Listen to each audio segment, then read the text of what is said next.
Hi, I'm Finn Michael. I'm doing the MacGyver podcast with Matt Jackson. It's a pleasure to meet you. It's a pleasure to meet you. Hi, I'm Richard Dean Anderson. Name's MacGyver.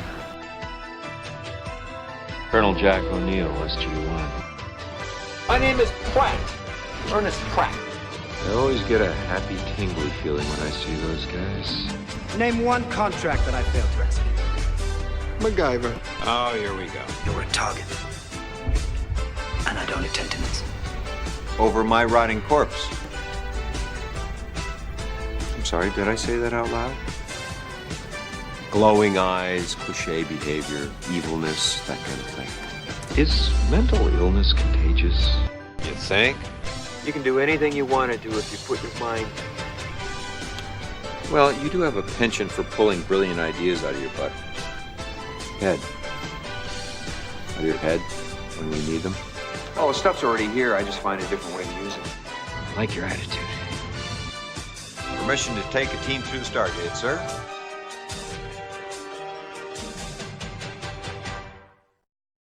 Hi, everybody. Welcome to the latest episode of the MacGyver podcast. I'm your host, Mac Jackson, and I'm fortunate enough to have Finn Michael with me today, who did a wonderful job in the introduction,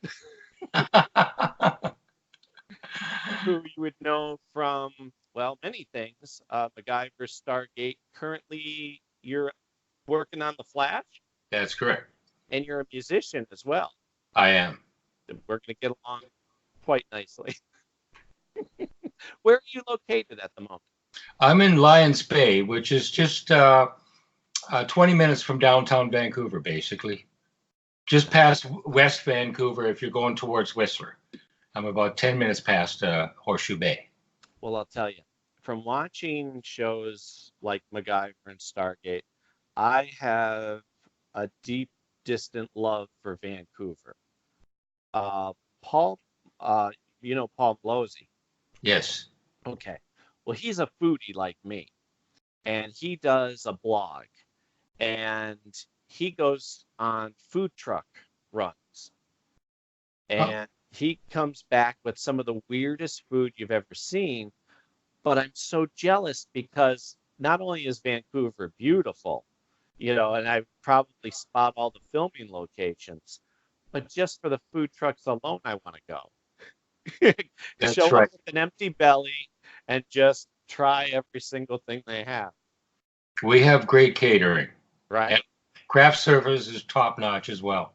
Well, I'm in essentially Scranton, Pennsylvania, and we just got our first food truck about 10 years ago, and it was a hit, major hit. They thought, okay, we're going to do a restaurant too.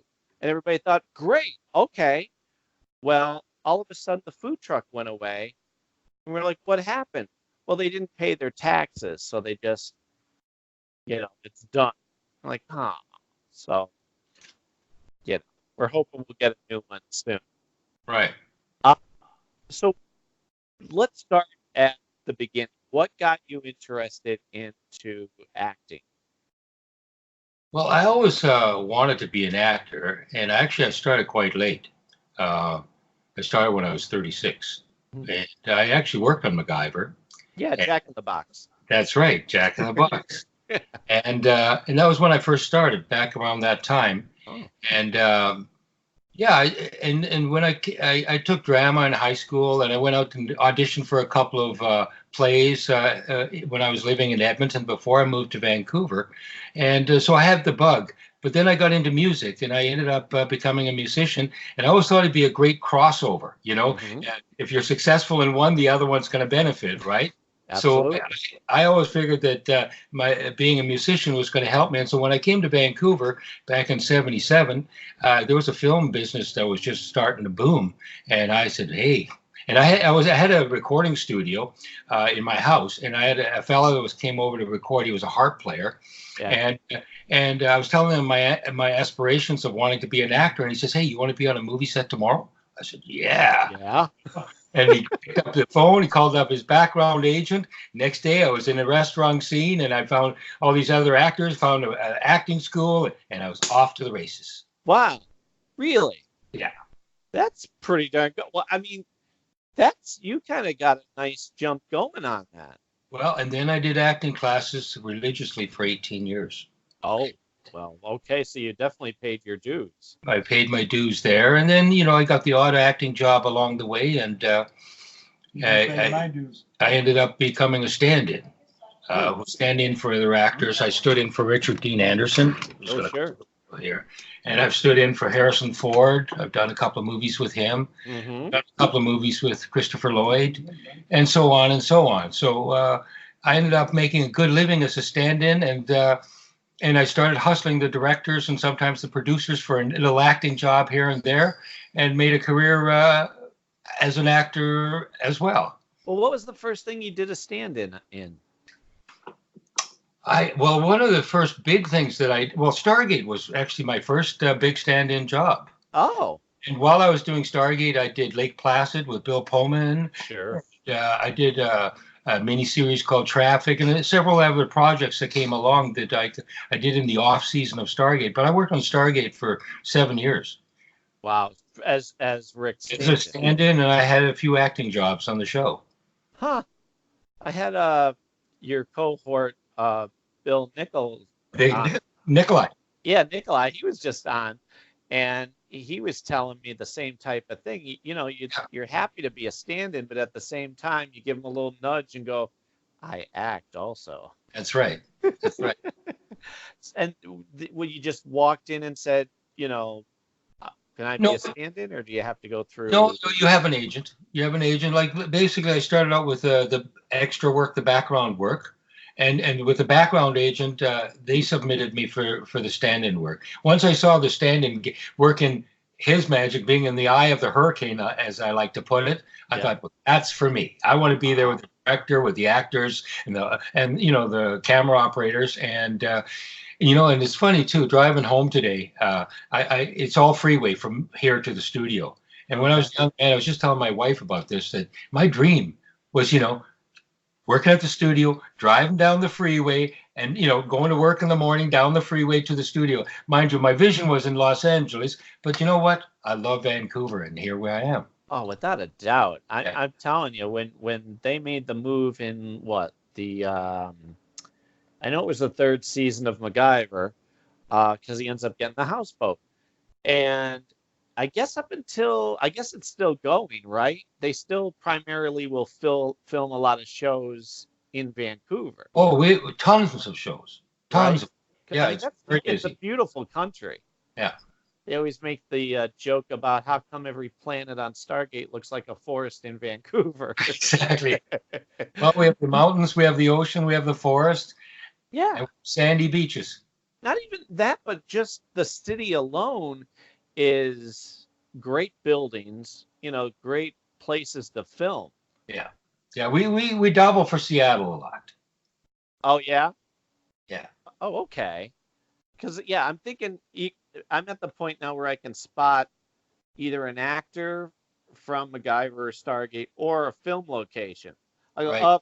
Yeah, I know it, I'll see a new show and I go, oh, they're using Jack's cabin again, or, Yeah. Yeah. Well, I just went to a premiere of The Art of Racing in the Rain last night. Okay. That's coming on August 9th. I worked on that show. And again, they're filming here and then doing a few shots in Seattle, and it's all in Seattle, right? So you see a few city shots in Seattle and him driving down the freeway, but the whole thing's shot here. Wow.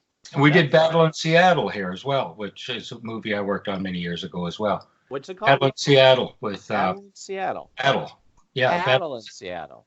Yeah. With Shireen Theron and top-notch cast. Wow. See, that's nice. I saw the picture of you with Harrison Ford. Yes. From that movie. That's a great movie, by the way. Yes. That's one of those quieter movies that it has everything. Yes. He's trying to get his family back and all. Yeah. And he cracks me up as a person too, because he's hilarious, but he's very stone-faced when he delivers. Yeah, he's gruff. You know what I mean? He's Yeah, gruff. gruff. That's a good word. Yeah. But he says, But he's huge heart. He's a wonderful guy, even right? though he's tough. Yeah. Oh yeah. Oh And yeah. also, like you, has this priority straight where, work, but then come home.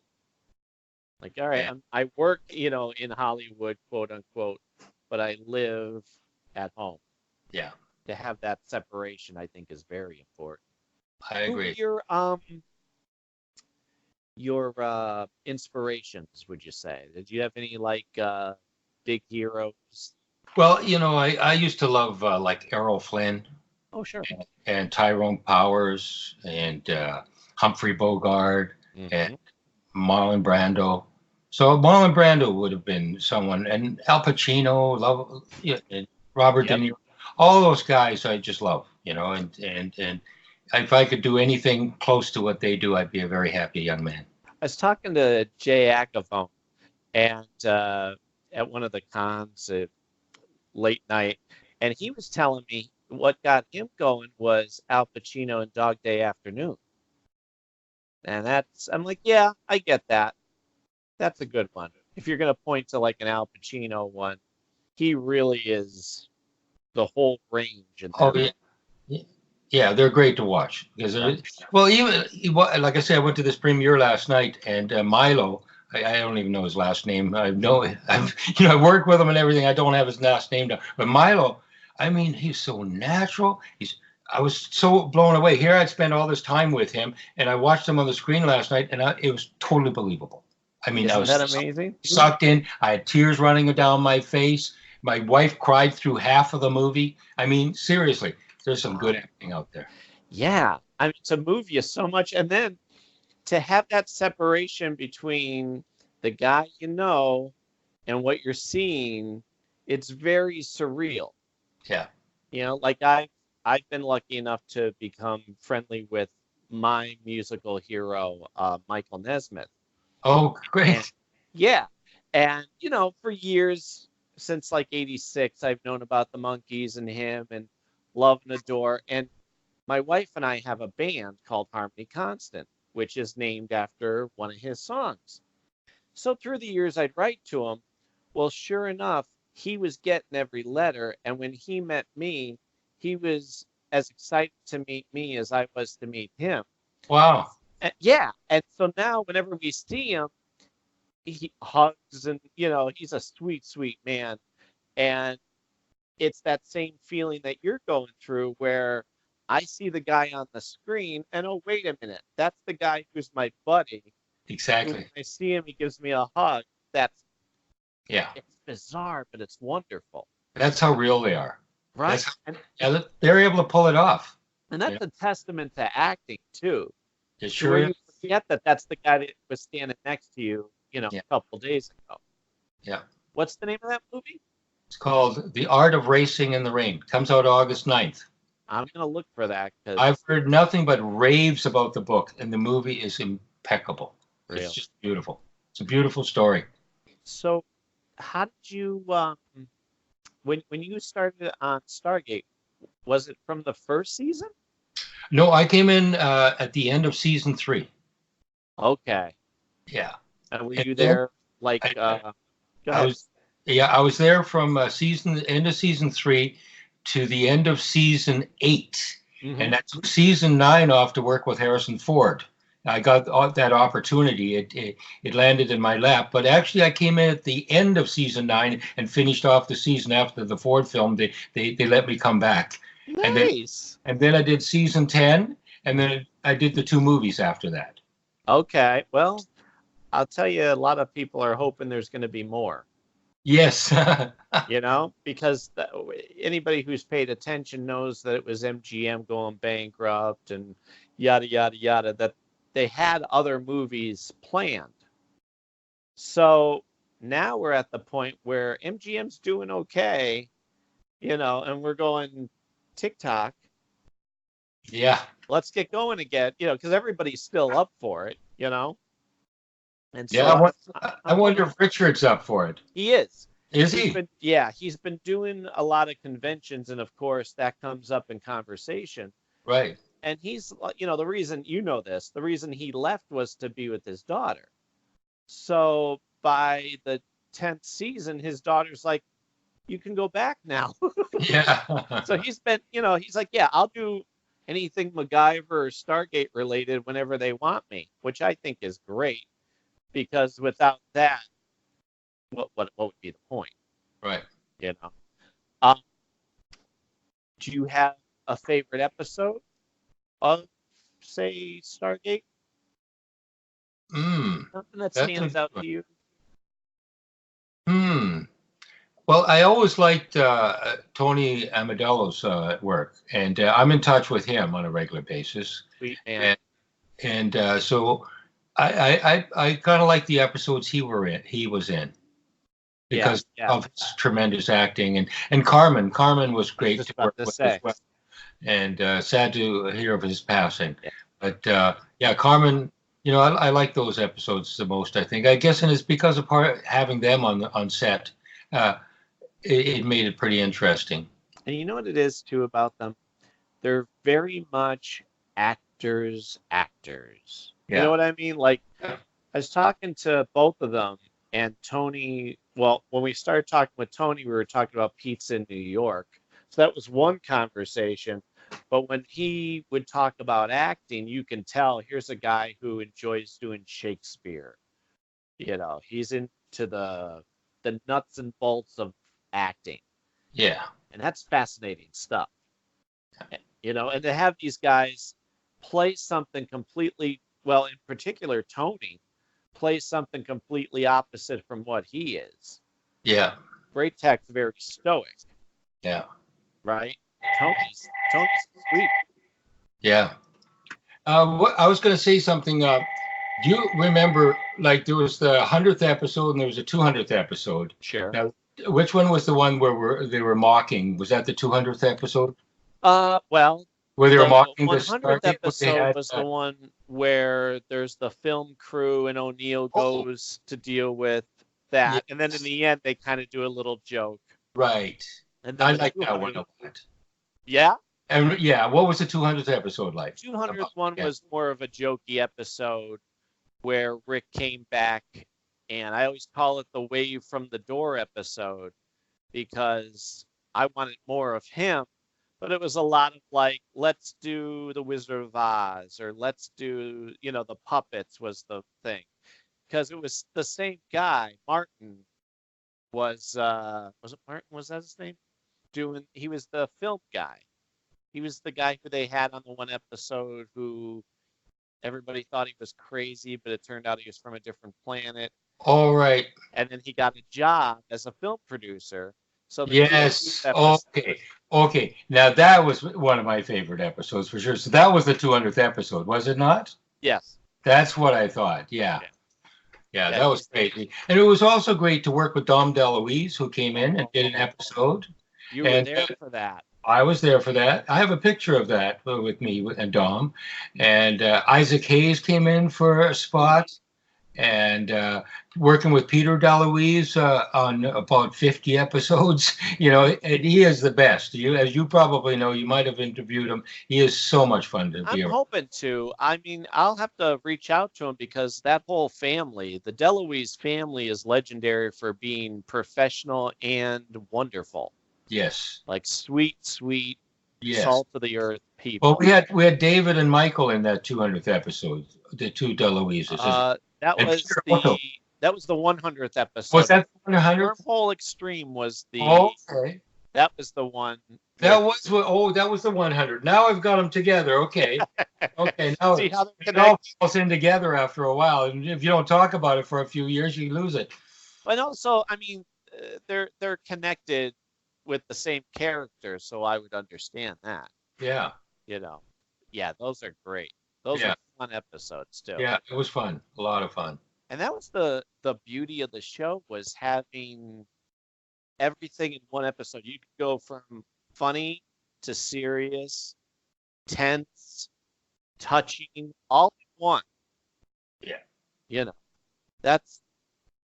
Well, Richard was always great at putting the humor into it, and And I love Richard's work. I just love it. I could just watch him all day and all night. He's just great. And when I acted with him, he was always giving me these looks, where the others were all, being the normal selves, but I was always getting this, what the hell are you doing? Blah, blah, blah, right? And so it gave me some juice. It was good, I mean, he's great. Well, it's funny too, because you're right. He's one of those guys. I mean, he's my acting hero, etc. Obviously, I'm doing the MacGyver podcast. Right. But you're right, because he is so naturally believable. No matter what part he plays, it seems like he makes those parts be him. Yeah. Which I think is amazing. But you're right, because Michael Shanks told me he would go, oh no, he ad-libs all the time, and when he's not on the screen, he's trying to get us laughing while we're doing our serious bits. Yeah, when I'm not doing his lines for him and he's back in his trailer, baby. Yeah. It happened a lot. We did a lot of the off-camera dialogue back then, where the actor was still in the stayed in the trailer while I was doing Michael Shanks and Bill was doing Richard. So because I stood in for Michael for most of the years I was there, and Richard at the very end. Wow. So explain that to me, just so I get the full picture. You guys basically do the scene. Well, what happens is the actors come in and they walk through the scene. That's called the blocking. Mm-hmm. And so then the camera people put down some marks where they stop and talk to each other. Mm. And so once that's done, then the actors go to hair and makeup or back to their trailer, and we become them, so that the DOP, the director of photography, can do the lighting. And then the camera will do their rehearsals with us. And then when the camera rehearsals are over and the lighting is right, they bring the actors back in and we shoot. So that way it cuts down how many times you have to do the actual filming. That's correct. Well, the actors don't have to hang out for the lighting. Sometimes it takes, 20 minutes, sometimes 15, 20, half an hour sometimes, right? Sure. And so then they're going and working on their lines sometimes, or just going and doing what they do. Huh. And so, but you're still there, like we're there. And then what happens? I'll add to that. So what happens is then they come back in, and we have monitors, and so we watch them filming the scene. Mm-hmm. And sometimes there's changes. They change what they did in the first blocking, and so we have to be aware of that, so that when we go back in to do the close-ups and stuff, we know what they did. And then we mock them. We basically do what they do, and we set up the next shot. And okay. One scene could have anywhere from 4 or 5 to 7 or 8 shots, different setups. For like the over-the-shoulder type thing, too. Over the shoulder, 50-50, two people talking like you and me right now, that kind of thing. Oh, okay. So that's a full day. Oh yeah. So we're working the whole time. Once it settles after filming, because then it's established. Then we know what we're doing for the close-ups and stuff. Then we can go to Crafty and grab a Coke or whatever we want to do in between while they're filming. We sometimes step outside, and come back in, that kind of thing. And you love. You seem like you appreciate the all angles of it too. The camera working, right? I just love the camaraderie of the different departments. And I mean, on Stargate, I played hockey on the Stargate team. Mm-hmm. And, we're out there playing hockey on the weekend, and then we're back in the studio during the week, and we're all just buddy. And that created, over those years, I mean, the stunt guys and the actors and the grips and the electrics and the stand-ins, we're all out there playing hockey, and the camera crew. And so you become a close-knit family. Yeah. And see, that's the best. I know that, and you can testify to this. It's, from what I've been told, there was a standard with, say, MacGyver and Stargate in particular, where you had to be a good person to work on the show. If you were someone who caused trouble or were a prima donna, you didn't last too many episodes. That's true. I love that, because really, that's what life's about, isn't it? Yeah, no, it was a gift. I mean, having a show where you're working for numerous of years, especially in this business, it's just a dream come true. It's they call it a mortgage burner, Oh, right? yeah, that's true. Because What you've were got a your steady job. and what were your typical hours? Well, on Stargate, they were really tight. They would start pretty much at 7:30 every morning and finish by 8 o'clock every day. Really? It was 12 hours. They did That's not like going over 12 hours. On the show I'm working on now, we used to do 14 max. Now we've cut it back to 13 max. And so, so you can't overwork the crew. By the end of the week, they're dragging done. butts around. Yeah. And what part do you do stand in for on the Flash? On the Flash, I stand in for number 3 on the call sheet, Tom Cavanaugh. Love But Tom. also, yeah, and I also stand in for Hartley, who's number 9. He's the elongated man because I have some boots that give me another 3 inches of height. So I stand in for all the tall guys. And today I worked this morning for 3 hours. I was standing in for another bad guy and with my big boots on. And so I get John Hartley, who's the old Flash from the early 90s. Oh, And sure. Yeah. so I stand in for him as well. So I stand in for all the older guys with white hair. And I also stand in for Tom with black hair, but they let me. So because I do a good job.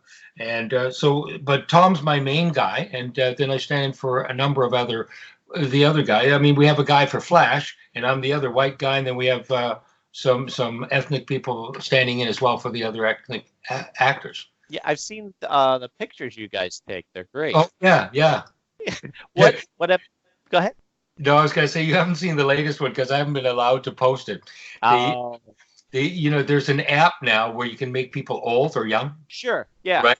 And so the other stand-ins, they took a picture from us and made me young and all of them old. Beautiful picture, but they won't let me post it. Jay Garrett, that's who you stand. Yes, Jay Garrett. I stand in for Jay. Just saw him in person in April, and he had my son and him. He took a picture with him, then all of us, and then we all did the running pose. He showed us all how you're supposed to pose, Yeah. Opposite knee to the fist is how you pose when you're. I'm like, okay, see, we learned something. Yeah. Good people though, all around. Oh, great. I also stood in for Tom Felden when he was on the show. Yeah? Yeah, so I got lucky there. We became good friends. What a great guy. Is that a great cast too, the Flash cast? Pardon me? Is the Flash cast as wonderful as I think? Oh, they're wonderful. Well, I was just talking to Grant this morning. We were talking about the movie I saw last night, and he's a straight up guy. What episode are you filming now? It's season what? It's season 6, and we're filming 603. So the 3rd episode of the 6th season. That's correct. It's funny. I'm gonna be watching it and going, I was talking to him right Yeah. when this was being filmed on what's today? Monday. Yeah, actually, I've been having a hard time putting my credits up on IMDb, and I have the boys in the office do it again last week, try to upload them so that I can get my Flash, because I have 3 Flash credits and an Arrow credit. And I want that to be helpful as far as getting out to some of the Comic-Cons, the fact that I work on Flash as well as all my years on Stargate. Oh, without a doubt. Have you done any cons before? I did one in Vancouver a few years back, but I haven't done any others. Oh, yet. They're fun. But I have someone pitching me for them, so we'll see. It could happen. It's I know who you mean. She's the one who made sure we got introduced. Who connected us? That's correct. That's right. She's great. Yes. What else was I going to ask you? Who did you do on Arrow? I did a crossover on Flash. I did the first. I did the part. It was Metallo X is kind of like a skeleton, kind of a creature, right? Yeah. And I was him. And I delivered the lines, and they I think they redid them with his voice. Sure. But I had the movement. The movement was me, and so it was a crossover episode where I did it on Flash, and I did a couple of days on Arrow for the same character. Oh, that's fun. Yeah. Did you ever go back and do you get a chance to watch them? Oh yeah, for sure. I always watch them. Yeah, every chance. Well, it's on Tuesday nights here, and so a lot of times I'll miss it. But I've watched a lot of the shows on Netflix. Yep. Yep. Yeah. Thank God for Netflix. Yeah, yeah. So usually on Tuesday night I'm working, but so I can't catch it at home. But when I am home, I do watch it. It's fun to I watch. remember talking to Michael Shanks, and he goes, "Oh yeah, we never get to see the show. The season we're on, we don't get to see for like a year or two because you're always filming. Yeah. And when Yeah. you're on vacation, you're not sitting in front of the TV. No, You're I off, watch you the know, work. No. right? And Bill Nicolai in particular, he's a practical stunt man himself. Have you seen some of his pictures? I have. I mean, I like adventure too, but he's Oh, yeah. paragliding and throwing himself off a mountain. I'm like, wow. Yeah, he's incredible. So now that we've gotten that part out of the way, which we can go back to at any point, tell me about your love of music. Okay. Well, it's interesting you should bring it up because the Beatles were my big influence. Elvis at first, I got into Elvis a little bit, and then when the Beatles hit, I was smitten. I wanted to be a Beatle, and so I got my first bass when I was, I got my first guitar from my dad when I was 12. I started plunking around on it, couldn't do much on it, but I got my first bass when I was 16, and I went to a few bass lessons. It was kind of tough because I didn't really know music that well. And so I ended up going to the pool hall more often with the money I got from my mom for my bass lessons. So I never really learned to play the bass at that point. And then when I got into a couple of basement bands singing because my playing wasn't good enough. And then after I had my first marriage broke up when I was 20, I sort of took a right turn and decided, well, I either go to law school for 7 years or I spend 7 years becoming a musician.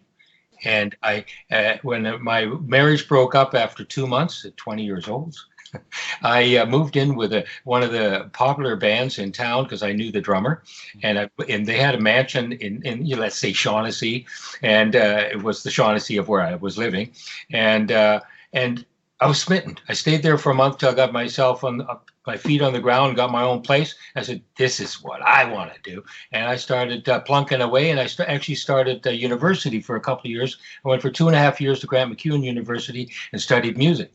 Oh. And so then I learned what music was because I didn't know. I was just fishing. Yeah, I was fishing, right? And so from that, I learned how to sing properly because I was singing in my throat prior to that. And then I learned to play some bass and learned a little more guitar. And one thing led to another, and I became a bass player singer. And I played with Chuck Berry, as you probably already know. Yeah. You play guitar also? Yes, I play acoustic guitar. Nice. Yeah. Yeah, see, that's my weapon choice. I have an electric guitar, but I find that the acoustic kind of gives you more options. Like I can't just walk into a place, plug in an electric by myself, play it. That's a big band sound. With acoustic, you can go quiet or loud. Yeah. But bass is your favorite, would you say? Well, I've always wanted to play the bass, and just to go back a hair, I started doing a solo act, just guitar and singing. So I played at lounges and bars and honky tonks just as a guitar and a voice. And I had a little PA system, and I traveled around Western Canada and played all over the place. And then I get tired of playing with myself, and a friend of mine that I brought in from one of the bands, who was a really good backup singer and a good singer as well, and good kind of had the lead licks going. So we had a duo going for a while. And with that duo, I ended up buying a bass. I went and got a bass, and I started working the repertoire on the bass and learning it very, methodically, you might say. Sure. And the first time I played bass on a gig, let's say we played 4 sets a night. I played the first set with the bass, the rest of the guitar. Then I got half of the night. And then eventually I was able to play the whole night with on the bass with the duo. And then we got a drummer, and I never looked back, and I became a bass player. Do you find the bass harder to play than a guitar? It's probably easier in some ways. Sure. It's less complicated. Because you're plucking it as opposed to strumming, Yeah. right? Well, yeah. It's a different thing. It's laying down the groove, and yeah, it's it's. If my instruments are handy, but I don't want to walk away from here. I could show. You can go ahead. Watch Go this. ahead. That's fine. While I have everybody's attention, please check out our Facebook page. Here we go. This is what I play on. Oh, okay. This is my bass. And you can see I bought this brand new, and I'm very proud of it. It's very worn out. Uh-huh. It's seen a lot of action, Which as is you can wonderful. tell, right? So with the bass, you can. I guess I'm not high enough for you to see this, but I'll bring it up there so you can see. On the bass, like say a country thing, it's like boom, boom. So it's like single notes, kind of, right? Sure. So this is just a kind of groove, kind of a country thing. Blues thing is like. Oh, yeah. Right? Or there's rock. So Uh-huh. learn all of these things. On the guitar, I've got a nice Gibson here. That's pretty. And on the guitar, it's like chords.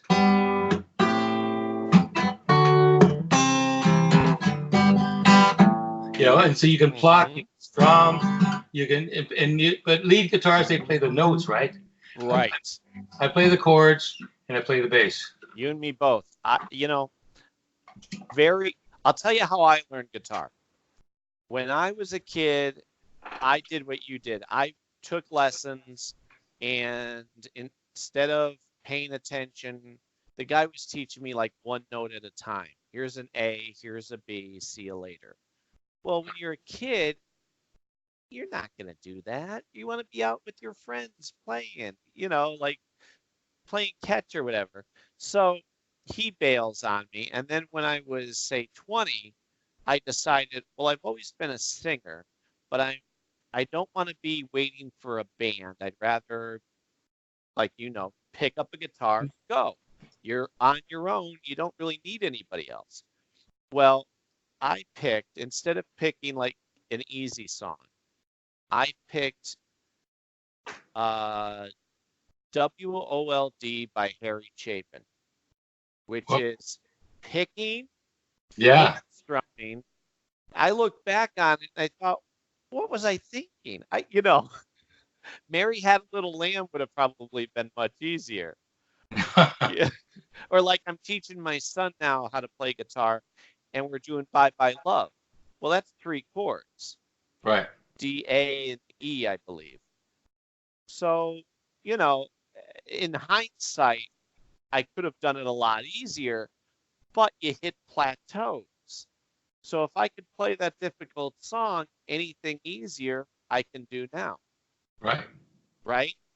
But you're right. Like is your acoustic a steel string? Yeah. Okay. My original was a nylon string. Oh, right. Yeah, I've had nylon strings too. And they're great, but when you play out somewhere, like I would do an open night, the one guy says to me, "What kind of guitar do you have?" He said, "That's the worst sounding guitar I've ever heard." And I took it personally because I thought it was my playing. He goes, "No, it's not ringing like a steel string." So then I ran out and got a steel string. Ended up getting a Texan. Oh, yeah. The guitar. The guy at the store said, "This is the same kind of guitar that Paul McCartney played yesterday on." Oh, really? Oh, cool. Yeah. Like, okay.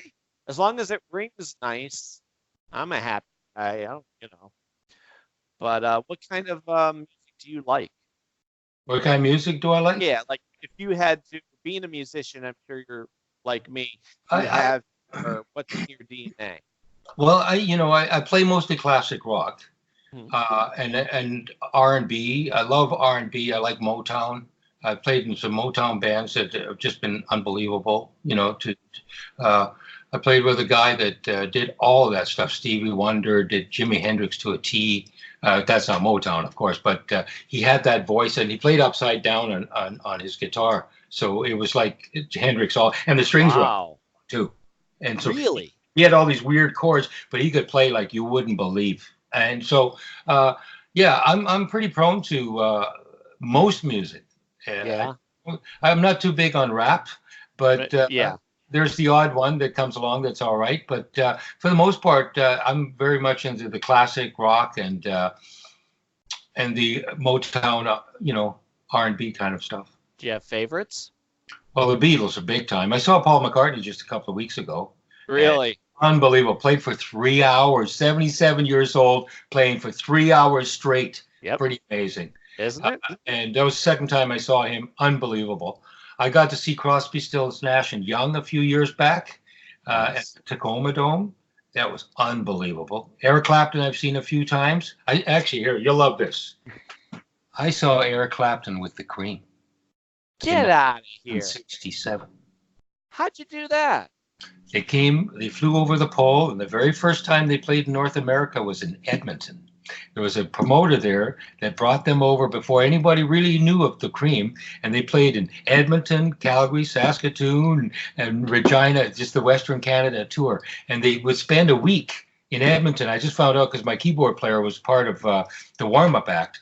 Okay. And they would spend a whole week in each town because the next gig was the next weekend. So they had them in Edmonton for a whole week. If only you knew then, huh? Yeah.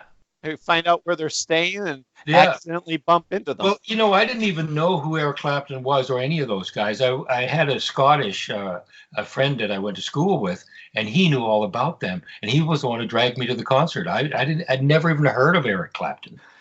Man, you remember the concert? Oh, do I ever? Three of my friends played in the warm-up acts. There was 2 warm-up acts, and one friend played in the first, and 2 of my other friends, my keyboard player and another friend, played in the second warm-up act before the Cream played. Wow. Yeah. I had Gary Chalk on the one time, and he's a big guitar player. Gary Chalk, Yeah, I know Gary very well. He's very good. Been on everything. Yes. Well, we were talking about, and he plays left-handed. Mm-hmm.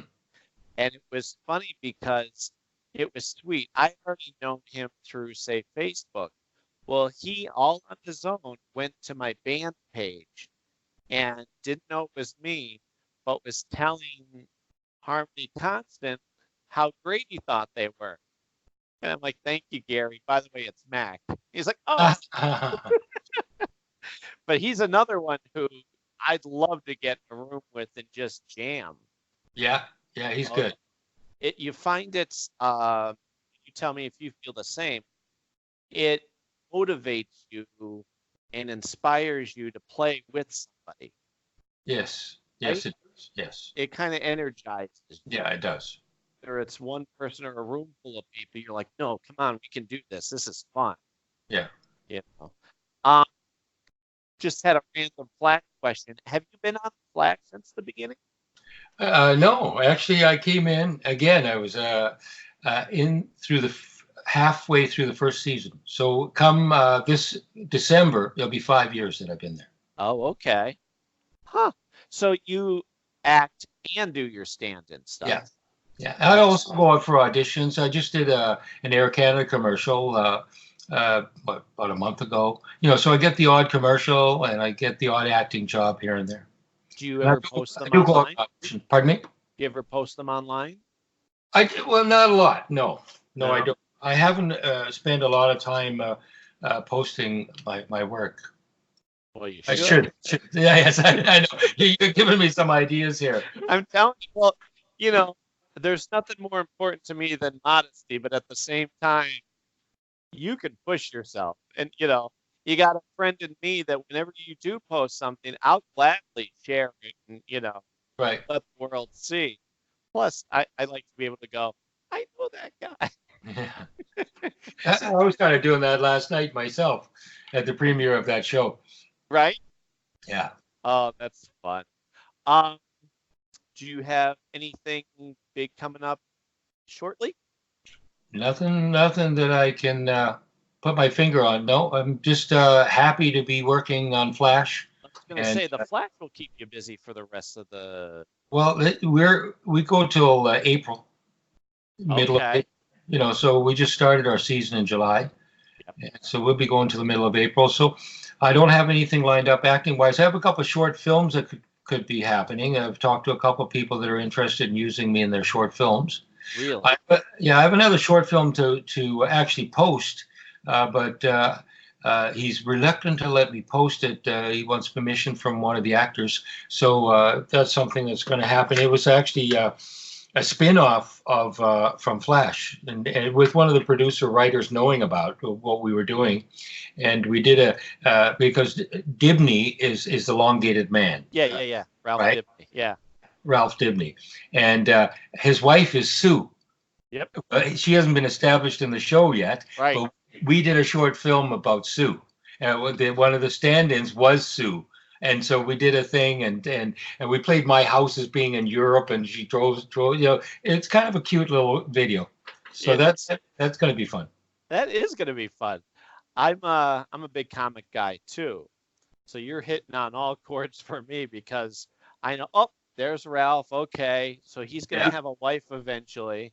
It's going to be. Well, I don't know about that, but that's what we're thinking. Right? His mother, actually, I don't know if I should be telling you this. His mother was just in the last episode. Oh, that's fun. Yeah. Yeah, that's okay to say because I don't. Not his real mother, but right. his mother. Yeah. Well, that's kind of fun. But I get in trouble telling you this stuff. No. As long as you're not telling the whole plot. I think Exactly. it's Sometimes it can be. tease. Yeah, sometimes it can be good advertising. Yeah, exactly. Yeah. I do another podcast that's more general. It's called the Never Gets Old podcast, and we talk about TV, movies, music, and comic books. So that's a neat little nugget for there too. When Right. that comes around, I'll make sure to throw it on that website too. Right. All right. Well, I don't want to be too greedy. I got you for just about an hour. Is there anything I'm missing? Is there a funny story or something behind the scenes that I would feel bad about not asking about? Really, in any show, because you have a fun career. Well, I'll tell you, when we did a reshoot in Kamloops, which is about 4.5 hours drive from Vancouver. It's inland. And we had to do a reshoot with Firewall with Harrison Ford. So we had 5 days up there and 2 days back here. And so I couldn't make the first day because I was already booked on something here. And they allowed me to come up the second day and do the remainder 4 days up there and then the 2 days here. So they had someone cover for me that first day. So anyway, so I arrived that next day, and we're doing it. We're setting the shot up. Harrison hasn't shown up yet, and we're setting up a car in the desert, and I'm in the driving seat, and they're setting up the shot with me as Harrison arrives. And he comes up and he grabs my shoulders. Finster, he grabs. I love it, right? Yeah. And so I say, hey, listen, I'm sorry about yesterday. He says, what happened yesterday? Oh yeah, you weren't here. But guess what? They had a guy here who looked just like me. I think he's looking for a job. No, and so he was just joking around. They had a guy that looked just like him. You almost lost your job, buddy. But he's just pulling, having fun with me. And then at the end of that shoot in Kamloops, he says, "How'd you get up here?" I says, "I drove." He says, "Too bad. I was going to give you a ride." I says, "I'll take you a ride. What time you want me at the airport?" He was flying his own 6-seater jet, and with him piloting, he flew me back to Vancouver. Get out of here. And I had a nice little sports car, so I had no trouble getting someone to drive my car home. Yeah, I would not pass up that opportunity. Oh, so I flew with Harrison Ford and he was piloting. Wow, that's so sweet. I love that. Yeah. Really? How long was the flight? An hour. Whew. Oh, that's fun. Yeah. It's funny because he's one of those guys too that what you see on the screen isn't that far from No, he's like that. And so I asked, "Is it okay if I videotape?" He said, "Sure."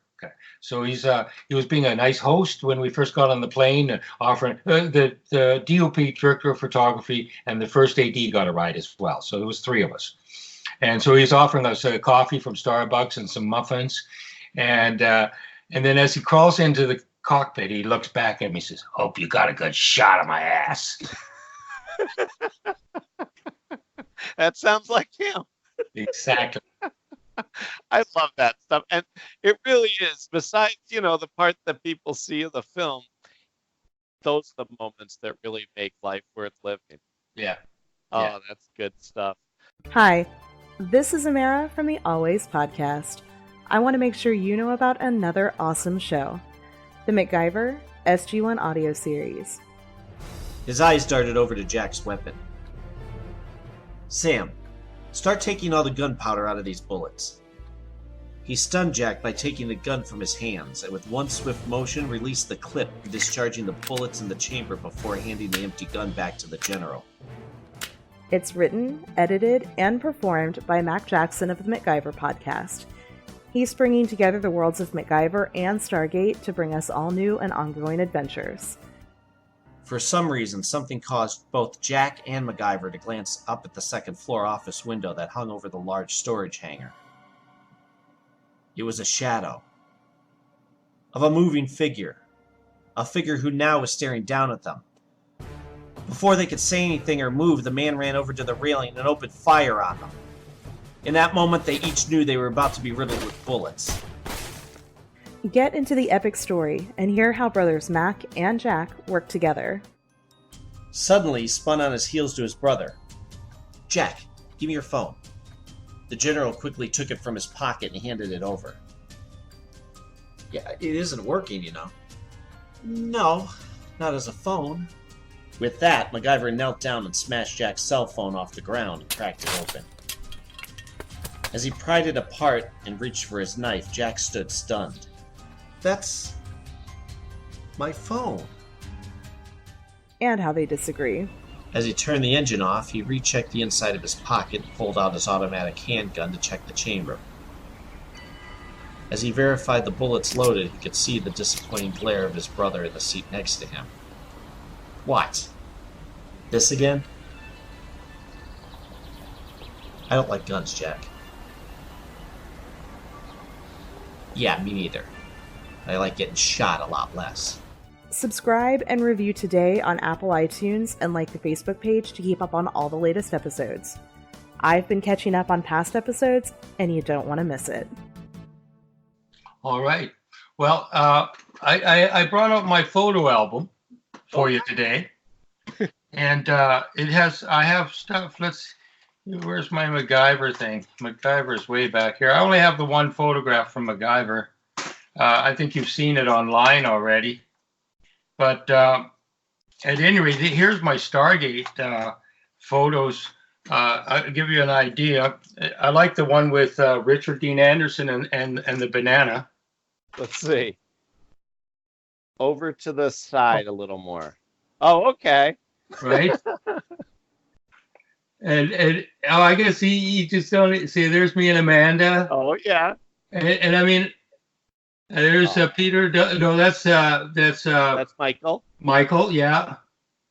And there's Dom DeLuise. Yeah. Well, anyways, I've got a whole album full of Stargate stuff, and it's quite nice. I guess it doesn't show that well on here, but I thought I'd bring it out. There's a couple more that are quite interesting. Let's see. Ah. There's Tony. Yeah. And that's Isaac Hayes. Wow, that's from a later episode too, right? Yeah. Let's see, and that's there's Peter DeLuise right there. Oh yeah, and Dean Stockwell. Is that Dean Stockwell? That's Dean Stockwell. Okay. Oh, that's yes. Yes. Season. Exactly. Anyways, I got lots of photos, and from a lot of the actors became friends, and it was great. Yep, Dean Stockwell, I found has been acting since he was a little boy. That's right. I mean, he was in a Frank Sinatra, Gene Kelly movie. Yes. I didn't know that. I was just, I'm in the mood for a Sinatra movie, so I pop one on, and you know how they give you the little heads up before the movie, and they're like, and in it is a young Dean Stockwell. So I'm like checking to make sure it's who I think it is. I'm like, oh, that's Al from Quantum Leap. I love him. Yeah, actually, I stood in for Scott Bakula, if I'm pronouncing his name. He was on that show. Oh yeah. I stood in for him on a movie called A Girl Thing. A Girl Thing, really? Yeah. I don't remember that one. No, well, you know, it wasn't a big thing. It was with geez, I'm having a hard time with names. Who married what's her name? She was in Terminator 1. Sure. Yeah, playing Sarah Connor. That's correct. She was in that movie as well as A Girl Thing. And I love this because when I worked on that, she treated me like I was like an old friend. She kissed me on the lips. Wow. You know, literally, you know, we do hugs frequently on you know, but kissing on the lips, that's rare. Yeah. I bet that took you by surprise. Yeah, actually, I have a picture of her as well in here. I don't know how well there's me and Richard Dean Anderson here on MacGyver. Oh yeah, look at you behind him. Yeah, there I am. Was that during the filming of the episode? It was called Jack in the Box. That's correct. That's correct. And that was shot during the filming of the episode, right? That wasn't planned. That picture. Yes. Oh yeah. That's so funny. How did you end up getting that one? Pardon me? That gig. How'd you end up getting on that episode? Just because I was, you know, in the biz, and I had an agent that was submitting me, and. Do you remember the audition? Not really. No. Because it wasn't. It was just I had a couple of lines in the audition. I don't think they made the cut, but it was a good episode. You were one of the chain gang, right? Yes, that's correct. I was one of the chain gang. It's funny because when you see certain episodes through the years, you can tell the writers would decide, you know what, we're going to borrow from this item in the news or this TV show or this movie. Yeah. Right? You could see the parallels. Right. And I remember seeing that one and thinking it's very similar to a lot of those, like a Clint Eastwood type of chain gang movie. Yeah. You know, it's like, but what would happen if MacGyver were in that situation? I bet you that's how the writing room was. Right. Yeah. You know? Here's I can't even think of her name. I don't know why, but there's let's see where there. Oh, there's Hamilton. Hamilton right? is your last Hamilton, name. that's right. Wow. And Scott Bakula's right here as well. Let's see where. Over to the other side. No, that's Christopher Christopherson. Yep. there he is, Scott Bakula. Look at him with the beard. Yeah. You know, everything I ever hear about him is that he's such a super sweet guy. He is. Absolutely. Right? I think him, actually, to speak of Richard, the two of them were on the hockey team together. Oh, okay. You know, the Celebrity All-Star. Right. Because I think Rick and Michael J. Fox were like the founders of it. And then they got Alan Thicke and, you know, Scott Bakula. So I think I've seen a picture or two of that. Okay. Yeah. It's a shame they never toured because I'm in Pennsylvania and I never got to see. Yeah, I got to play with Michael Shanks. I played hockey with him. He played on our team a couple of games. I think Richard did not. Some of the other actors did. But hockey on Stargate was a lot of fun. How are they aggressive wise when they're playing? I know Michael's into it like Richard. Oh yeah. No, Michael's a good player. And so when you're a good player, you're fairly aggressive, you know. Yeah. But he was not rude, for sure. Good. He just played Gordie Howe, I think. Pardon me? He played Gordie Howe recently in he might have. Yeah. And he was thrilled because he's like, he's my, you know, hockey hero. Yeah. Wow. And so I actually, talking about hockey heroes, I got to meet Bobby Hall.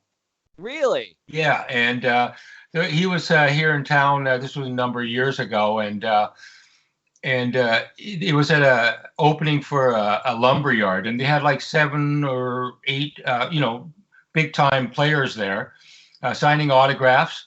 And I had my kids were small at the time, and I took the young one and hopped out of the car because I saw when I arrived there, and I as I'm walking in the gate, I see all the hockey players sitting behind these tables, right? Yeah. And this lineup going long lineup to get in to meet them, right? And so as I'm walking up with my little boy, Bobby Hall's sitting there at one of the end tables, second from the end, and he's looking right at me, and I'm going, Bobby, right? And he goes, hey, come on over, right? And so he called me right over in behind, came up, gave me a big hug like we're old buddies. And we had a little chat. I didn't have to stand in the lineup at all. I said, you don't mind if I get a picture with you? He said, oh, no. So he got the guy who was next in line to take a picture of me and Bob. And it was just great. It was like my hero, and Bobby Hall, he just treated me like gold. Right? Yeah. It's not the best because you never know. We go to these conventions once in a while, and you hope for the best, but you never can tell how they're going to be. And like, for example, like we were saying about Stargate, these people are just salt of the earth, wonderful, inspirational people because they think they're wonderful with everybody. Yeah. I saw Michael Shanks, my wife and I, the one time.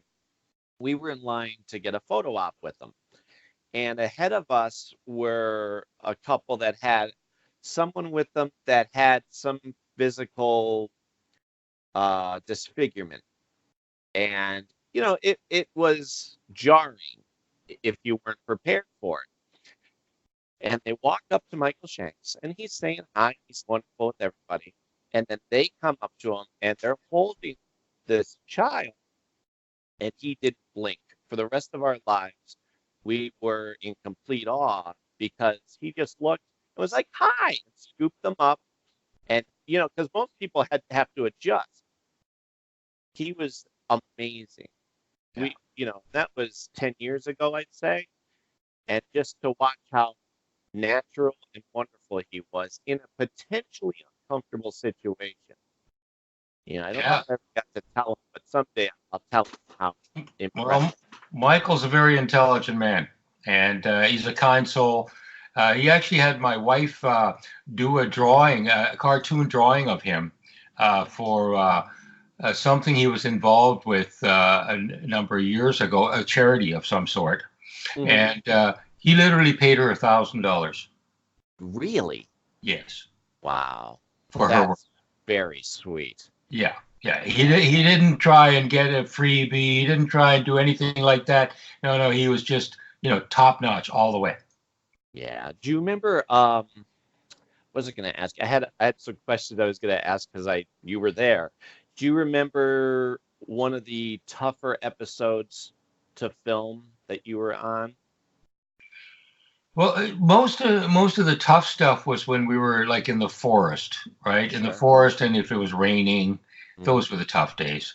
I don't recall anything else that was difficult except for when we called it the GVRD. It's a Greater Vancouver Regional Forest.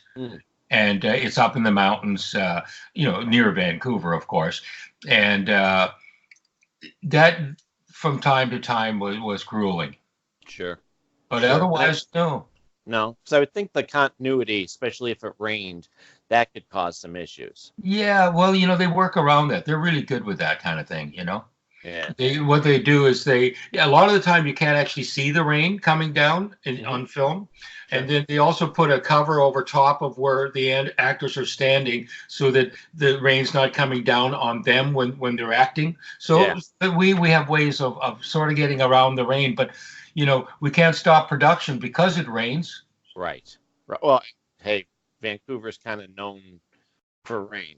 Yes, well, I worked on X-Files as well, as you probably know. Yeah. And the rain was, our good friend. Yeah. Whether we wanted it to be our good friend or not. Exactly. What do you remember? One of the best days, or easiest days, I should say. Well, I think actually, you jarred my memory a little bit the last time we talked, And the 200th episode was just a blast. Just a blast, with the actors that came in to do it, and it was just all fun all the way. Yeah, yeah. It seemed like it was. It wasn't taken too seriously. No, and it was great. And Richard is he has a bit of a comedy streak, as you probably know. Yes, and. He puts comedy in everything that he does, it seems, and it's a really good acting trait. It makes it real, it makes it more appealing and attractive, and he's just a genius at that. I mean, he was just such a consummate actor. It's like he wasn't acting at all. He was just so good. He was so on all the time. All the time. Yeah. Like I said, it doesn't matter what role he plays. He tends to make it his own. Yeah. You know what I mean? Like exactly. I see him play a bad guy, and even when he's a bad guy, you're like, "Gosh, I like him." Yeah. And at the same time, when he's not on camera, like you said, he's a big goofball. Yeah. Chris Judge was the same way. Yes. Chris Judge is very stoic on the show, but when you see him in reality, he's a nut. He's like a big teddy bear. Yeah. He even said, he was up on stage one time talking. He goes, "I'm sorry, I think I have ADHD," and everybody laughed. He goes, "No, I'm serious, because we're talking about this, but I'm going off on an angle talking about something else." And he'd ask everybody to bring him back around to the topic at hand. Right. But the whole time, you don't care. He's fun, charming as can be. Yeah. Well, Chris, he would usually have a party every year at his house, and usually Halloween party. So it was a dress-up situation, and I was lucky to go to one of those, and it was great. Also, I never mentioned this to you before. Speaking of Chris Judge, we did a film called Tony Karate in the Pussy's Potion, and we had Chris act in it. He was, and we had him at poolside at his home in our film. Wow. That's what, it's funny too, because you take for granted how good these guys are at what they do. Do you remember the episode during the 6th season, The Changeling, where Teal'c is having a dream, and Michael Shanks came back for that. He wasn't in the 6th season, right. But they were firemen. Oh, right. Right. And Chris wasn't being Teal'c. He was able to act. And I remember being blown away, because you're used to stoic Teal'c, indeed, and that type of thing. But to watch him actually have lines and laugh and giggle, I remember just having to adjust to that. And you get a new level of respect for the range, Here's Korn Nemec, who I stood in for in the season 6, right there. Oh, that's the episode. That's the episode. That's what I know, because that's outside the fire station. Yeah. There's I forgot his name. There's a big back there as well. Yep. Yes. Oh, he's a good guitar player too, as a matter of fact. Is he? Oh yeah. Well, he was in. Here's another picture of while I have it open. Here's Teal'c with my 2 sons. There. Chris Judge. Yeah. And so they were just great. I brought the kids to work sometimes, and they just had a ball, and the actors just loved them. And Amanda was wonderful with them. Amanda even came out to some of the hockey games, and it was just And she's directing now, as you probably know. Oh yeah. In fact, she's due to direct Flash this season. Get out of here. Yes, she is. Do you know what? So I'll be working with Amanda soon. Do you know what episode? I don't have it in front of me, but I can, I do have it somewhere. I noticed it when I looked at the directors that were coming in. I'll have to keep an eye out when it's on this season. That's amazing. She's the one who I haven't gotten to meet yet. I had Korn Nemec on an episode recently, and have been lucky enough to meet just about everybody from the show, except Amanda yet. Well, she's a wonderful person. Right? Sweet and wonderful. And hilarious. Oh, yes. Yeah. Her funny bone is great. Yeah. She was another one that when you actually get to see her, off screen, because, Carter has to be very scientific and talk about all the jargon, but then you see Amanda and she's making faces and just being a nut. Amanda was, she was so superb with the dialogue, and she had very difficult dialogue all the time. Yeah. I'll tell you a little story about Sure. Amanda, because I used to have to read off camera because Richard and Michael would usually sit in the trailer while we covered some of the coverage. Oh, sure. And so we would do their lines while we were shooting Amanda. And Amanda, and I would screw up sometimes. Yeah. And then I still remember this one time where the first AD, Bill Micel, would say, yeah, well, that's why you're not an actor, Finn, kind of thing, right?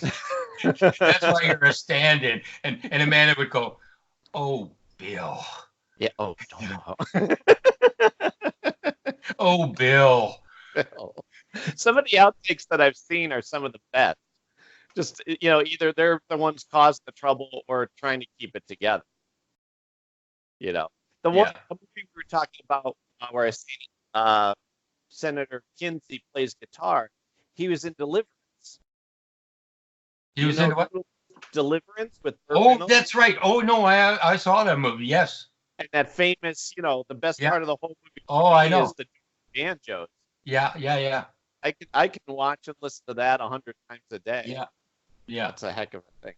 It is.